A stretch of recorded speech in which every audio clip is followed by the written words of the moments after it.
All right, let's get started on Chapter 7. Hope you've read the chapter and you're ready to look at some of these issues a little bit more deeply here. So we fought the revolution.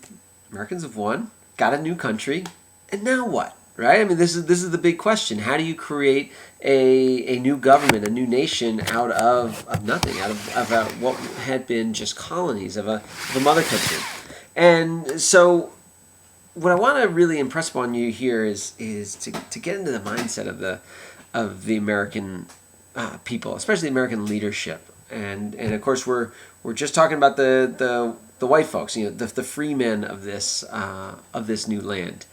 And when they start thinking about how to put together a government, they're in the midst of the war, right? Their first crack at creating a new government is the Articles of Confederation. They're written in 1777, right? So the war's going on.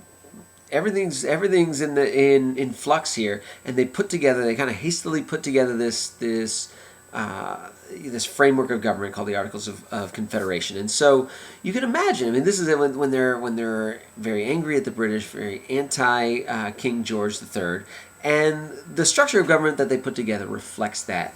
They basically propose an anti-monarchy almost, right? That if on the one extreme, on the one swing of the pendulum is monarchy and King George and all the tier that represents, the colonists are going to swing all the way over to the other side. They're going to say, we don't want any of that. And so what they create is a very weak national government, a government that has very little power. You can see it even in the title, right? Articles of Confederation. Well, what's a confederation? I mean, it's a loose organization of essentially independent bodies. I mean, at this time in 1781, when the major fighting is over, when the Articles are ratified, and in the early years of the 1780s, for all the nationalistic sentiment among revolutionary leaders like Patrick Henry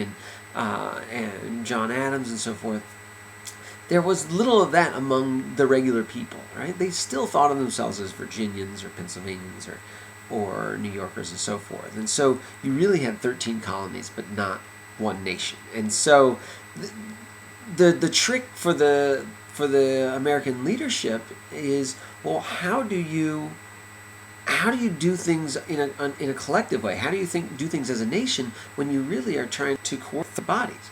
And that's the real problem. And for Americans, they were most concerned about tyrannical executive power. They were most worried about monarchy, and they didn't want to establish a monarchy. So what you see in the Articles of Confederation is a very weak national government.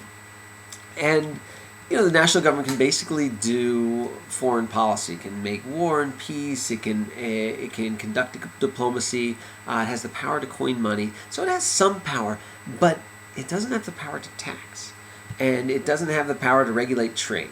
And that really handcuffs the Articles of Confederation from the start, the national government from the start, because basically it was funded by voluntary contributions from the states. Well, that's not a very good way, or a very effective way to run a long-term government. It's not going to be sustainable. What happens when a state objects? What happens when a state simply refuses to pay its share? And then if one state's going to get away with not paying its share, you can bet the other 12 states are going to refuse as well. And so the national government is really hobbled from the beginning because Americans were so leery of concentrating executive power in a national government. And so then there was no president in the Articles of Confederation. Revolutionaries didn't want to create a king, and so again, you think of this pendulum. If they were so afraid of the monarchy here, they're going to swing on over and they're going to say, we're not going to have any president. The states are going to retain all the power. We're not even going to let you levy taxes because we're so afraid that this centralized national government will become tyrannical. We're going to handicap it from the start. Well, that might make them feel good, initially, but it runs into all kinds of problems as soon as the war is over, because they can't do anything. The national government can't do anything, especially when it starts to face some serious economic problems following the war. I mean, again, like any war, the war for independence was extremely expensive. The Continental Congress had financed it on a credit card, essentially, right? Selling IOUs, selling bonds to try to raise money, but then it didn't have any money to pay it back because it couldn't levy any taxes, right? And it had the power to regulate trade, so it couldn't get any money in from tariffs. It couldn't stop states from printing their own money or taxing people exorbitantly. It couldn't deal with any of these economic problems, and this cripples the economy, and it cripples the national government from the start. I had another problem. Well, how do you protect this new nation, right? I mean, that's one of the fundamental purposes of a national government, is to provide for the common defense. And you still had British occupying forts out on the western frontier. What do you do about them? You had the Spanish who wanted to control the Mississippi River and not allow the U.S. to trade on it. What do you do about that? Well, you would need a collective response from all 13 states coordinated by a strong national government, but you didn't have that. So you've got another problem here. You've got economic problems, you've got military problems, and then you have social upheaval. Foner talks a bit about Shay's rebellion, and in some ways it's reminiscent of Bacon's rebellion. This happens 1786-87 in Massachusetts, but it's again, folks out in the West. You got rural farmers, they're debt-ridden, and they're trying to get the Massachusetts legislature to listen to them. They close down the courts. They come in with their guns, and they're holding folks hostage. It's a crisis situation, and there was nothing the national government could do about it. And what Shay's rebellion does, on top of all the economic problems, on top of the problems of national defense, is by 1786, 1787, a lot of the Revolutionary era leaders, a lot of the folks like George Washington, James Madison, Alexander Hamilton, these folks who fought in the Revolution, who had developed the sense of a nation, the sense of nationhood, the sense of a national identity, the sense of being American, the sense of wanting to create a powerful national government, a powerful country with a strong and as they always called it, the energetic national government. These folks were really getting worried. They thought that the revolution had been lost. That we'd gone from having too much concentrated power in a monarch to having too much concentrated power in the people. That it was liberty run amok. That people were just doing whatever they wanted. That they could do act as however they pleased. They could, like in Shay's rebellion, they just march on the courts and take them over. What do you do in that kind of situation? And so it's out of that frustration, out of that fear, out of that worry that you get the Constitutional Convention, because by the mid 1780s you're getting a lot of elite opinion kind of understand or recognizing that the Articles of Confederation just aren't good enough, and that if we don't fix them, it's going to jeopardize the entire American experience, the experiment. And so what happens is they get together and they call a constitutional convention where the idea is that they're going to reform the Articles of Confederation, right? To think about how to make it better, right? And then I urge you to reread that section, Foner's section on nationalists in the 1780s, because I think he does a good job there.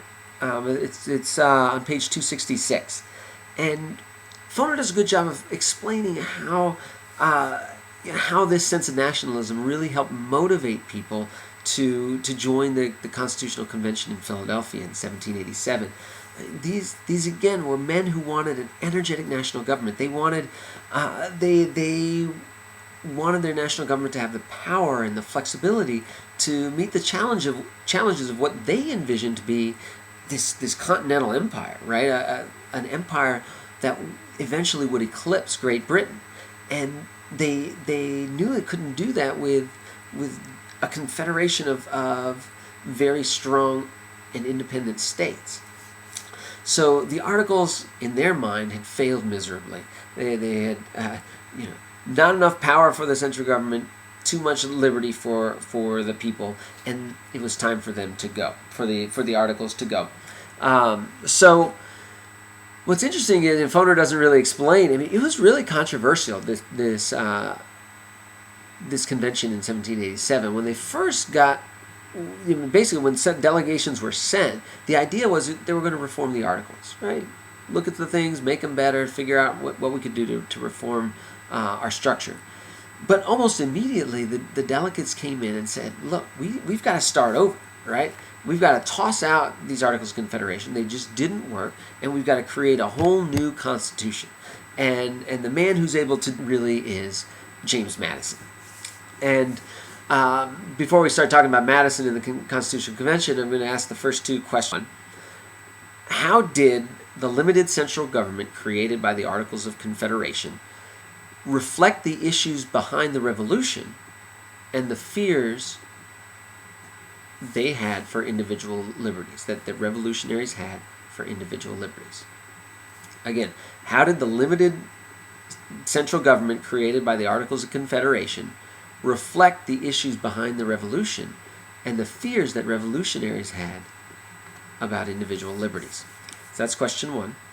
And question two is that quote from James Madison that's in the book. James Madison argued that liberty is endangered by the abuses of liberty as well as by the abuses of power. So explain what Madison meant and how this statement affected the idea of freedom for the participants at the Constitutional Convention. Again, James Madison argued that liberty may be endangered by the abuses of liberty as well as the abuses of power.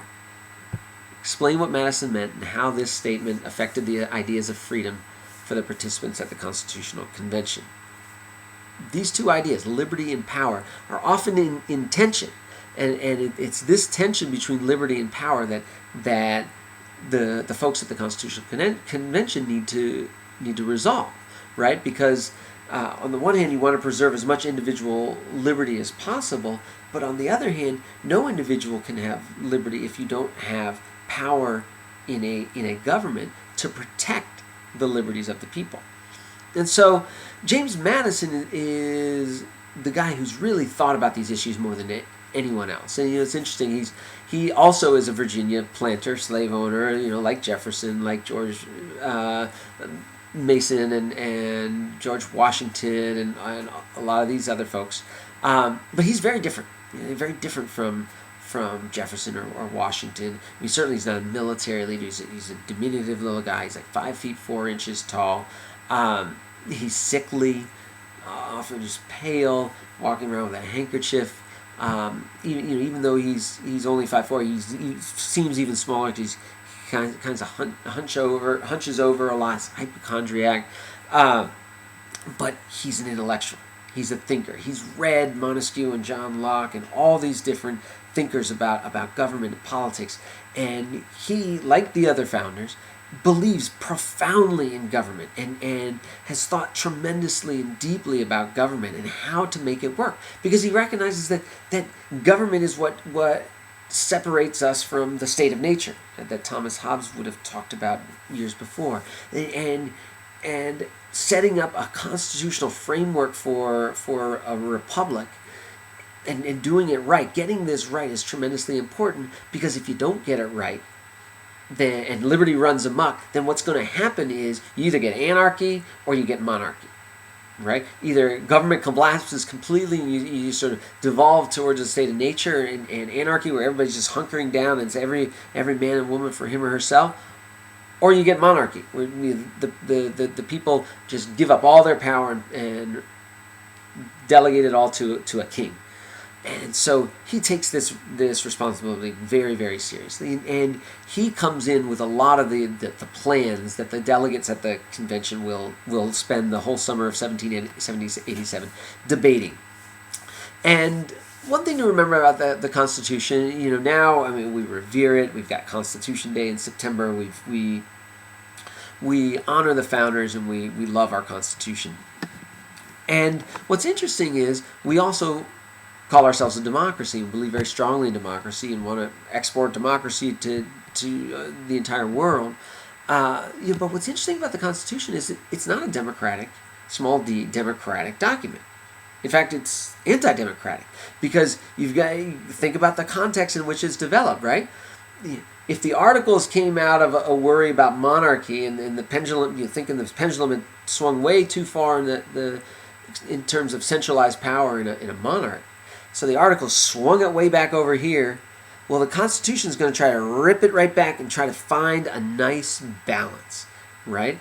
So we can't have too much democracy. We can't have too much people rule because that gets out of control. Then you get folks like Daniel Shay's leading gun-toting farmers to take over courts, and there's nothing you can do about it, right? So you got to wrench it right back to the center. Somewhere, try to find this balance between local liberty and centralized power. How do you do that? And so many of the framers of the Constitution, the men, all 55 were men, they're all statesmen. They're all elite members. Most of them are lawyers. They're planters. They're bankers. They're elite members of society, very well educated, and they fear democracy. Democracy to them is still not a good word, right? And so that they want to temper the excesses of democracy in some way as they structure this new government. And you see that in the Constitution that emerges, right? I mean, really, there's only one house of one branch of government that could be called democratic, and that's the House of Representatives. I mean, James Madison thought it was very important that there was somewhere where the people could have a direct influence on the membership of their government, and so the framers created that in the House of Representatives, right? Everybody, all free men, landowning men over 21 can vote for a representative in Congress. And that person is going to be up for re-election every 2 years, so they're going to constantly be listening to the will of the people. But to protect against the excesses of popular sentiment and the excess of passion, right? The elite leaders in Madison, they were always worried about these passions getting too excited, that demagogues would rile up the people and get them too fired up, and they didn't want that to overtake the entire government. So the House is really counterbalanced by this Senate. 6-year terms, not directly elected. That comes later with an amendment to the Constitution. So they're not directly elected by the people. Instead, they're appointed by state legislatures. So there's a buffer between the people and the senators. Senators were expected to be these very elite, distinguished people who would take the rabble-rousing, any rabble-rousing legislation that bubbled up from the House, they would take it and cool it, right? And that's how Madison thought of it, as a kind of this cooling plate. You take these frothing passions, put them in the Senate, and they would cool it off. Senators have 6-year terms. They can think more long term. They would have more virtue, right? Be able to put aside their self-interest in favor of the public interest. And so even within the legislative branch, the one piece that's more democratic is balanced by a piece that is really, in some ways, aristocratic. And then the president's not democratically elected, still isn't, right? They created this awkward system called the Electoral College that we still live with, where a president is not directly elected by the people, but is instead elected by electors, and that it's the electoral votes that determine who becomes president, as we've seen in our own lifetimes, that the person who wins the most votes, as in 2000, doesn't always win the presidency because there's the Electoral College. And what the Electoral College does, again, puts another buffer between the people and their government, a way for leaders, elite leaders in the society to sort of put their own stamp on the government and make sure that the people don't get too much power. You see the Supreme Court, again, not democratic at all. I mean, it's these are life appointments. They're not elected in any way. So the Constitution is not a democratic document, but it is a Republican document. And again, don't get hung up on the terms in terms of how we envision modern politics today, because democratic and republic with small d and small r mean very different things. But you got to remember that the government was designed, the American government was designed to be less responsive to the people, right? And so, a lot of times we complain about Washington. We love to complain about Washington, paralysis, gridlock, so forth. And a lot of that's by design. It's by design. It's built into our Constitution to make the government less responsive to popular will, because that's what the framers were afraid of, right? It was intended to be cumbersome. It was supposed to be difficult to make changes. The founders feared popular uprisings. They feared demagogues that could force sudden change, and so they built in all these slowing down mechanisms, all these buffers. So it's important to remember that, as we celebrate the Constitution and as we honor it, let's not pretend it's something that it isn't, because it's not a democratic document. But it is, I would argue, it's a brilliant document, right? It's a brilliant balance between power and liberty, right? Trying to figure out a way to make sure you have power enough to do what can only be done by government, by the people acting collectively, and yet preserving individual liberty. And Fodor talks about the two main principles that are in the Constitution, which are, you're probably familiar from your old civics class or previous classes, where you have, on the one hand, you have federalism, right? You have the founders trying to figure out a way to balance state power versus national power, right? Because right now the states, with the Articles of Confederation, the states are tremendously powerful. The states have all the power. And so they want to make sure the national government gets some of that power back. And so the Constitution strengthens national authority significantly compared to the Articles of Confederation. And so this is, this tension, this tension of federalism, the tension between state government and national government, between state power and national power. This is one of the ongoing controversies that continues with us to this day. I mean, you can look at the fight over the Affordable Health Care Act, the Affordable Care Act, Obamacare. A lot of the frustration that many conservatives have with it is they think it's a usurpation. It's the national government taking powers that should be reserved for the states. The Civil War, in large part, is a fight over federalism, over states arguing that they have the right to regulate certain things, particularly slavery, and complaining that the national government is overstepping its bounds. So this tension between state power and national power is fundamental. I mean, it goes all the way back to our Constitution. The Constitution seeks to resolve it, but there's no end to this debate, right? Because it's constantly shifting back and forth in response to circumstances. So that's one principle, is the principle of federalism, division of powers between state and national government. Then you have the separation of powers, the checks and balances, right? And that's within the national government. How do you make sure that no one branch of government runs roughshod over the others? Well, you've got to provide checks and balances, making sure that each branch, the legislative, judicial, and executive branch, each branch has particular powers that are its own and that the others can't infringe upon, and that each branch is checked by another branch to make sure that it doesn't get out of control, right? Yes, the Supreme Court has the justices of the Supreme Court have lifetime tenures, so you might think, oh my gosh, they get their appointment and then they're unaccountable.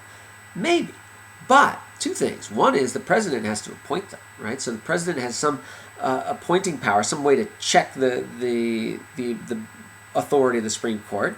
And this has happened throughout history, right?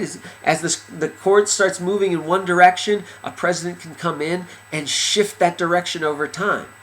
Right? You see this with Franklin Roosevelt, comes in, starts nominating justices, and over time, the Supreme Court starts moving in Franklin Roosevelt's direction. As it starts moving further this way, over the course of several decades, you have Ronald Reagan, who comes in and says, wait a minute, we've got to get control over the federal judiciary, so I'm going to nominate justices who will bring it back to my direction.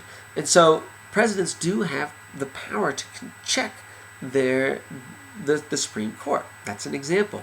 The Supreme Court also doesn't have an army, or it doesn't have any enforcement mechanism. It can make a decision, but it can't enforce them. It has to rely on the executive branch to do it. So the checks and balances help make sure that no one branch of government can control everything and can do whatever it wants. And again, the framers of the Constitution believe very, very strongly in government. They've dedicated their lives to government. They want to make sure they get this right. They do not want to create something that is tyrannical like the king. They do not want to create something that's so weak that people just feel like they got to fend for themselves. They've got to find the right balance, and the Constitution is the product of it.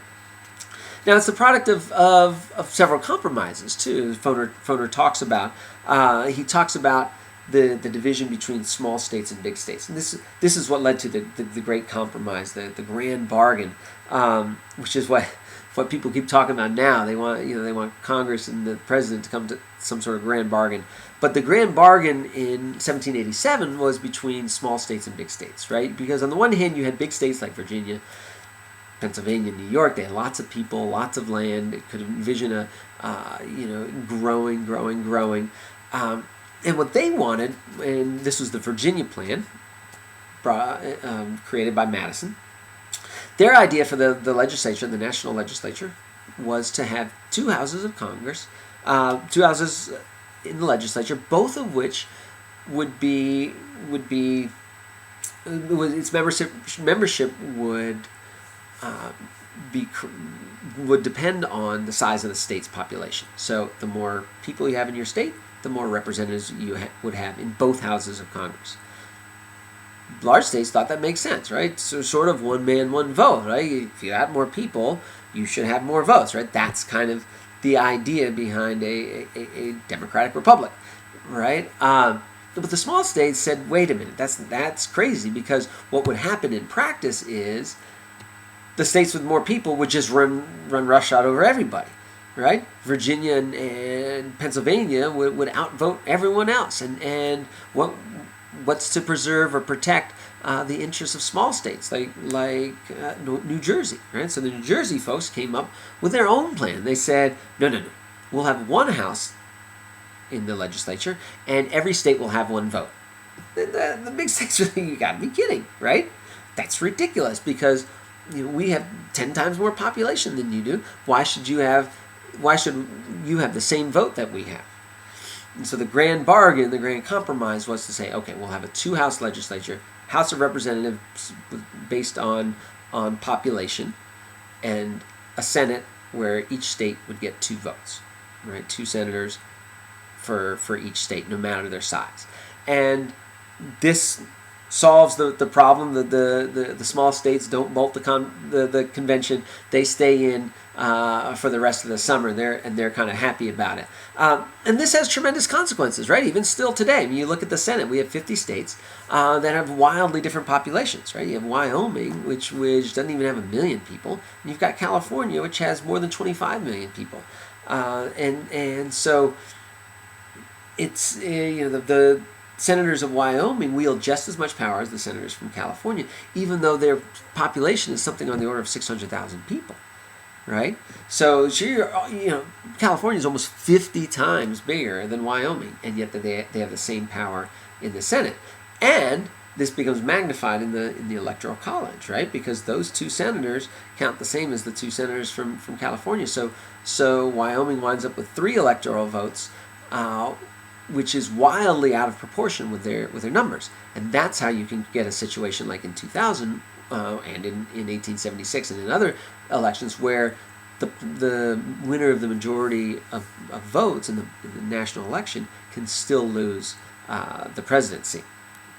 So that's one compromise. And then you get a compromise on slavery, right? Because these are the 2 big issues. One was about representation, another is about slavery. What do you do about slavery? Right? This cuts to the core of who we are as a people, and there are many folks by the mid 1780s who are saying, look, this is a nation built on liberty. How can we enshrine slavery in the Constitution? It's just wrong. Even slaveholders, George Washington, Thomas Jefferson, James Madison among them, said, look, we think slavery is dying. We think it's going to be, it's going to be gone in another generation or two. We recognize that the cause of the human spirit is freedom, and that slavery is is totally opposed to everything that we stood for and fought for in the Revolution.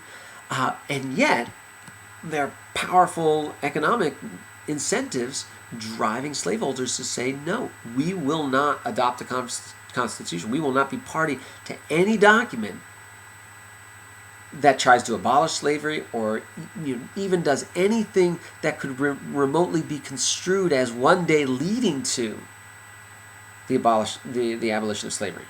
And the South Carolinians in particular are very adamant about this, to the point where they're saying, look, we're just going to scuttle this whole convention unless you abide by our demands. And they basically get what they want.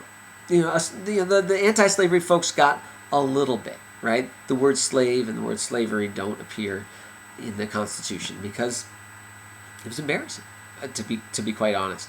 But that's about it. Other than that, though, the slave states pretty much call the shots, and this is going to have profound impact not only on American culture, but on our politics. Is ultimately going to lead to the Civil War, right? I mean, the fact that we can't resolve this issue, that we can't get rid of slavery in 1787, leads to the calamity of 1861, right? Because the tension doesn't go away. It's papered over. How? Well, the basically by giving in to the slave owners. They say we want our slaves represented basically in Congress. They can't vote, but we want them represented. And that's where we get the 3/5 clause. Now, you'll sometimes hear people say, people considered blacks 3/5 of a person. It's not quite like that, because in fact it was the South that wanted slaves to be counted as a full person, right? Because the more people that were counted in their state, the more representatives they have in Congress, the more electoral votes they have in the presidential elections. That means the more power they wield, right? So it's the Southerners who, in all other all other aspects of life, consider slaves to be property, not human beings, but property. When it comes to this issue, when it comes to politics of it, they want those slaves to be counted as people, full human beings. Right? They're not arguing for their horses and cattle and chickens and stuff. Because obviously that wouldn't make sense. They know that their slaves are people, and they argue that they're people, and they argue that they should be counted as people, so that the Southerners can get more power in Congress. Now, folks in the North, and by this time much of the North has already abolished slavery, folks in the North say that's ridiculous, right? Because these folks don't have any rights that anybody else has, that any other person has. Why should they be counted in a political system? Why should you get more votes in our legislature based on the population of your slaves? And so they're haggling, and again, the slaveholders say, look, if you don't give us what we want, we're going home. We're going to scuttle this whole thing. And so they compromise at the 3/5, right? That 3/5 of the slave population would be counted as population for the purposes of representation, which means that it completely distorts the power, right? It gives the slaveholding states much more power proportionally than their numbers would merit. And this is going to have tremendous impact on the American political system. It's why the South is able to wield such tremendous power for decades, not only in the presidential elections, but especially in Congress. It becomes called the slave power by abolitionists later on, because it's completely out of proportion for its population. The Southerners were able to block Congress from acting on the slave trade. It said the federal government couldn't interfere with slavery in any way. It even got a fugitive slave law written into the Constitution as well. So, the slave owners really did call the shots and get what they wanted out of this document. And this is huge. This is eventually what creates the stalemate that's going to cause the Civil War a few decades hence. So that's where we get to the next couple questions. Third question for your homework. Why and how did the framers of the Constitution design a government that protected slavery and slaveholders? Again, question number 3. Why and how did the framers of the Constitution design a government that protected slavery and slaveholders? Question number 4. The Constitution has been described as a bundle of compromises. So which compromises were the most significant in shaping the direction of the new nation, and why? Again, question number 4. The Constitution has been described as a bundle of compromises. Which compromises were the most significant in shaping the direction of the new nation, and why? So this document, again, it's the product of lots of compromises. It's the product of some very well-intentioned men really struggling very hard to find this balance between centralized power and local liberty, and they're very proud of this of what they've produced at the end of the summer of 1787, and then they send on to the states for ratification. But the battle is just beginning, right? Because once it gets out there, people start freaking out. They look at the composition of the convention. They see a bunch of elite leaders, and they see the pendulum swinging way too far back over into centralized power. They're saying, wait a minute, this does way too much to strengthen the national government. And so you have a fierce argument over the next several months, going in different states between what were called Federalists. And these were the folks like Madison, James Madison, and Alexander Hamilton, who believed very strongly in a strong national government. They helped frame the Constitution. They support the Constitution. They start writing these elongated essays in pamphlets that eventually come to be called the Federalist Papers, written together by Hamilton, Madison, and John Jay. And these are a defense of the Constitution, a defense of having a strong national government. On the other side, you've got anti-federalists, and some of them were in the Constitutional Convention themselves, like George Mason, refused to sign the document. They were worried that it gave way too much power to the national government. They thought that this new government would be too strong and would trample on individual liberties and civil liberties. And so out of this struggle between the Federalists and the Anti-Federalists, we get the Bill of Rights. And a lot of people ask, why wasn't there a Bill of Rights in the first place? Why did the framers of the Constitution neglect to put it in? And for Madison and others, they didn't think it was necessary. They didn't think we needed one. But because of the Anti-Federalist arguments, because they were pushing, we get this list of 10 amendments designed to specify certain things that the federal government cannot do. So it's interesting because the Anti-Federalists they're the Anti-Federalists. They get forgotten about, tossed off to the side, but even though they lost their fight to prevent the Constitution from being ratified, that was their ultimate goal.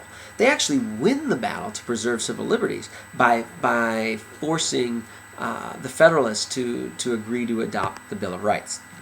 We're going to talk about what the Bill of Rights does more in class. So next up, we're going to talk about your primary source document.